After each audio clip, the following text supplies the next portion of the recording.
Chers internautes, pour cette dernière séquence, nous évoquons l'impact du dérèglement climatique sur le secteur informel. Et pour en parler, j'ai le plaisir d'accueillir Madame Mazame Soassi, ministre chargée de l'inclusion financière et du secteur informel de la République togolaise. Madame la ministre, bonjour. Bonjour. Merci d'avoir accepté notre invitation. Comme je vous le disais, nous avons donc réalisé ce forum dédié à la Révolution verte, une urgence pour l'Afrique, et il nous a semblé essentiel d'évoquer la question du secteur informel. En effet, ce secteur représente encore 70% du PIB africain et il sera lourdement impacté par les dérèglements climatiques. Alors, selon vous, quelles sont les urgences de transition écologique pour le secteur informel et quelles sont les actions à mener d'urgence ? Bonjour Delphine. Avant de répondre avec question, permettez-moi de vous féliciter pour cette nouvelle activité qui vient une fois de plus démontrer en fait votre attachement au sujet majeur de société, notamment les questions climatiques, mais également votre fort attachement au secteur informel par les actions que vous menez qui permettent en fait les réflexions au plus haut niveau pour pouvoir trouver les solutions durables pour accompagner ce secteur phare et aussi qui est très important dans les activités, notamment en Afrique et un peu dans le monde entier. Et aujourd'hui, comme vous l'avez mis, c'est qu'effectivement, le secteur informel, déjà, il représente à peu près 80% des emplois en milieu urbain. Et si on parle après des milieux ruraux, on peut aller jusqu'à 90% des emplois en milieu ruraux qui sont vraiment, en fait, qui sont occupés par les acteurs du secteur informel. Et aujourd'hui, en fait, ce qu'on se rend compte, c'est que le secteur informel est un peu la clé de voûte des sociétés, notamment des sociétés en voie de développement, notamment les sociétés africaines, puisqu'elles représentent un gros apport économique, mais encore méconnu ce secteur. On a pu prendre la valeur de toute son importance et tout son poids pendant la crise de Covid, où on a vu qu'il y avait vraiment une vraie économie qui était là, qui était résiliente et qui était porteur de croissance économique. Aujourd'hui, ce qu'il faut savoir, c'est que les activités du secteur informel seront très impactés en fait par les dérèglements climatiques parce qu'effectivement, ce sont des populations déjà vulnérables par la nature de leur activité, mais également par ce qu'on voit actuellement aujourd'hui comme changement climatique et impact climatique et les mesures qui sont prises effectivement pour transformer nos économies, pour les rendre beaucoup plus, je vais dire, éco-amicales. C'est une catégorie de population et de travailleurs qui, en fait, par leur activité, n'ont pas encore pris la mesure de ces défis. Aujourd'hui, on a beaucoup de femmes, à peu près 80% qui évoluent dans le secteur informel. Elles contribuent largement à la réduction de la pauvreté. Le secteur informel, c'est 80% des personnes. Et les secteurs qui touchent en fait aux questions climatiques, c'est notamment l'agriculture, l'élevage, la pêche, le commerce, le transport et bien d'autres. Et nous voyons que les cœurs de métiers qui sont occupés par le secteur informel ont un impact climat très lourd. Le secteur informel aujourd'hui au Togo, je peux parler que du Togo, c'est à peu près 20 ou 30% du PIB de notre économie. Il pourvoit à peu près à 90% des emplois, alors que le secteur formel, ce n'est que 9,3%. Il est obligé, ce secteur, de toute manière, de s'adapter à la transition écologique, et cela se remarque dans tous les domaines, notamment l'agriculture, comme je le disais tantôt, et le transport. Aujourd'hui, en fait, nous allons de plus en plus vers une énergie beaucoup plus verte et notamment nous investissons de plus en plus dans l'énergie en fait propre et notamment pour accompagner le secteur agricole, nous avons fait des investissements sur les pompes à eau solaire, donc pour pouvoir permettre en fait aux agriculteurs de pouvoir exercer dans des domaines qui les rendent beaucoup plus respectueux de l'environnement et qui leur permettent de bénéficier de solutions en fait d'irrigation durable sur le temps. Et pour nous, c'est aussi un secteur qui pourra grandement, s'il est pris en compte très rapidement, contribuer en fait à la réduction de la pollution si on leur donne dès maintenant les bonnes pratiques pour pouvoir développer leur activité dans un contexte beaucoup plus favorable avec les outils adaptés. Très bien, merci beaucoup. Ce qui est intéressant dans ce que vous dites, et là je pense qu'on en prend la mesure, c'est que le secteur informel a besoin d'être soutenu d'un point de vue financier, bien évidemment. On en a déjà parlé lors de précédentes interviews sur l'inclusion financière, mais que la dimension aussi liée à ces problématiques de climat est au cœur également des stratégies d'approche du secteur informel. Et c'est tout aussi important que la dimension financière. Donc je pense que c'était important dans le cadre de ce forum de pouvoir le souligner, dans la mesure où, vous le répétez, ce secteur informel, il est majeur pour les économies du continent et il est majeur pour les hommes et les femmes de ce continent.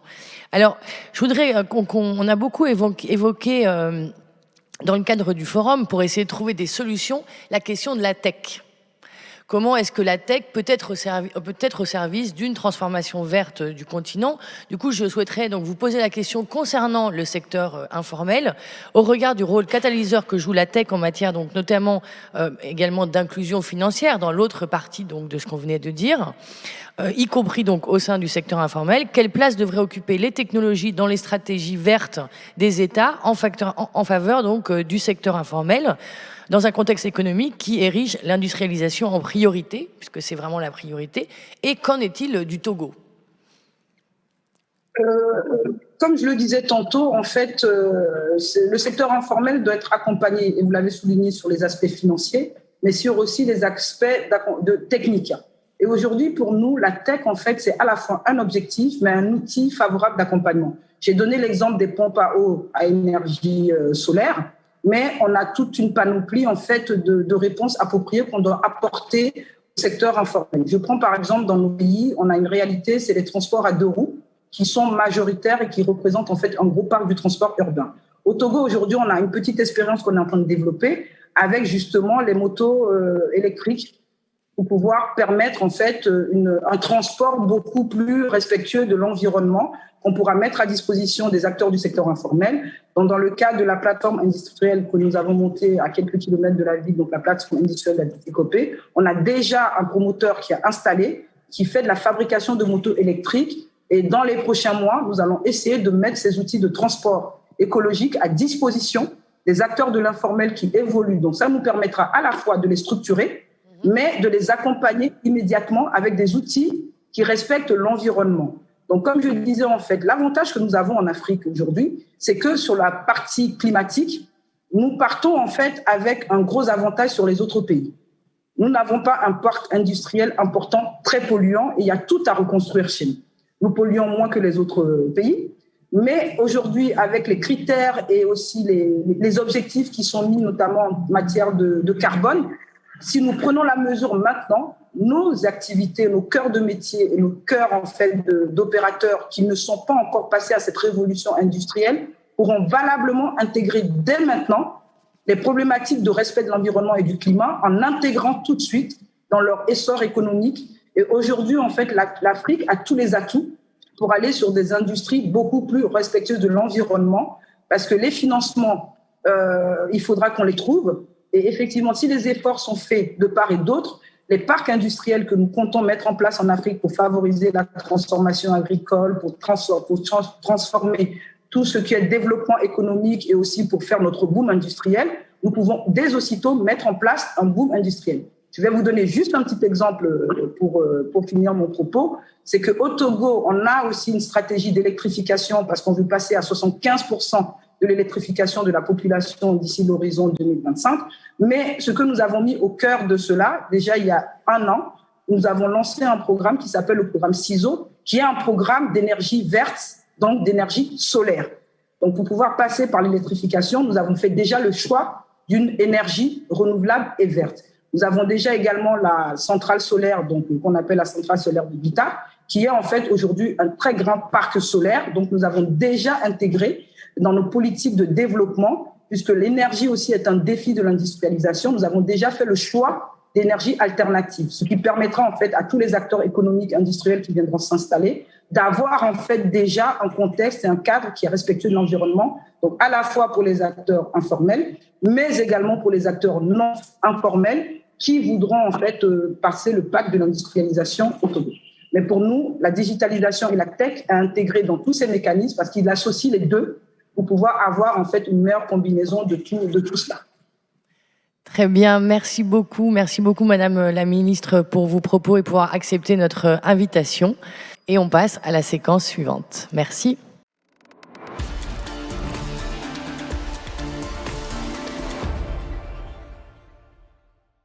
Et pour clore ce forum, je vous propose d'écouter Monsieur Philippe Wang, vice-président exécutif de Huawei Northern Africa.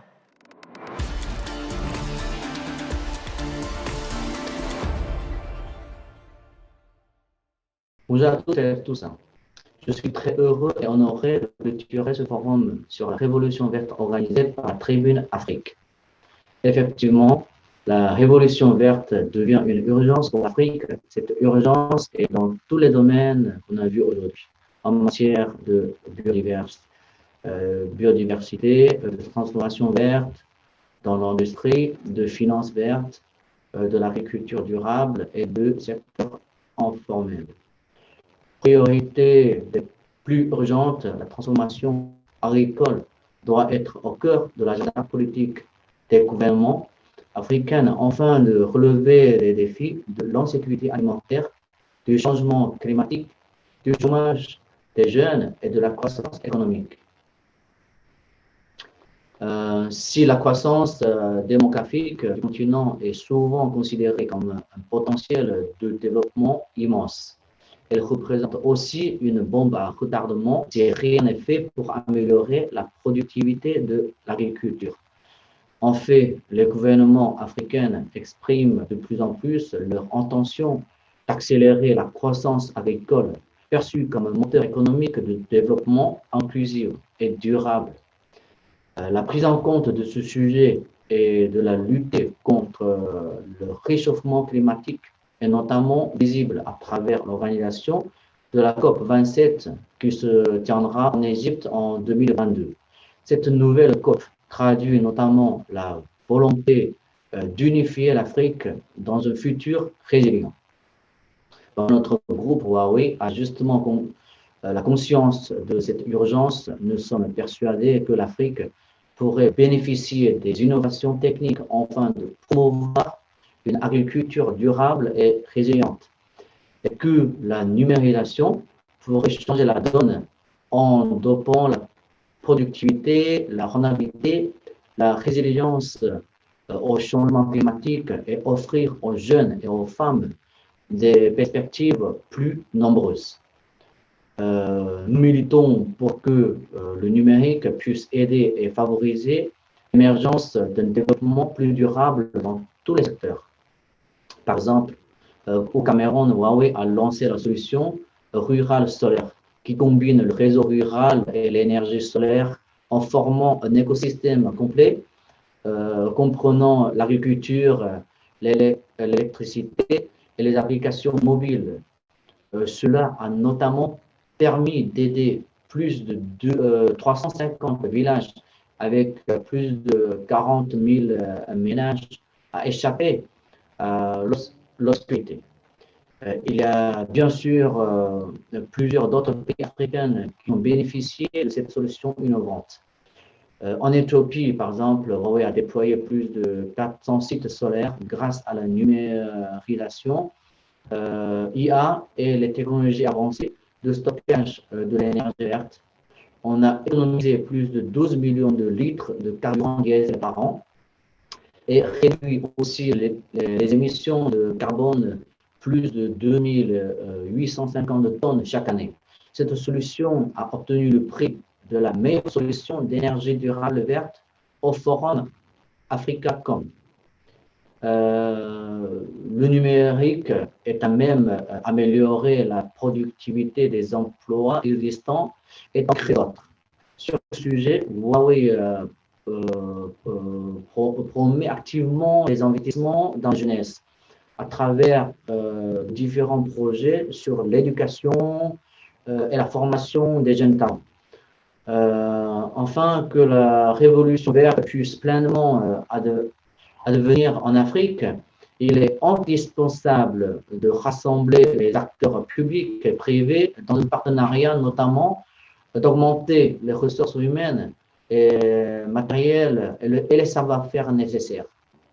Il est par exemple essentiel de soutenir les startups africaines dont les innovations sont plus en plus nombreuses. Ce partenariat public-privé et tout en mobilisant la société civile sera à même faire émerger le plein potentiel de l'Afrique et de faire la révolution verte comme une réalité sur notre continent. Donc, encourageons l'imagination environnementale par la révolution verte. Je vous remercie bien.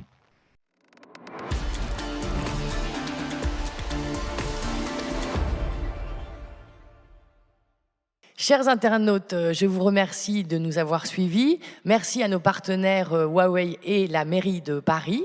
Vous pourrez retrouver l'intégralité des séquences de ce forum sur notre site et nos réseaux sociaux. Merci encore, à très bientôt.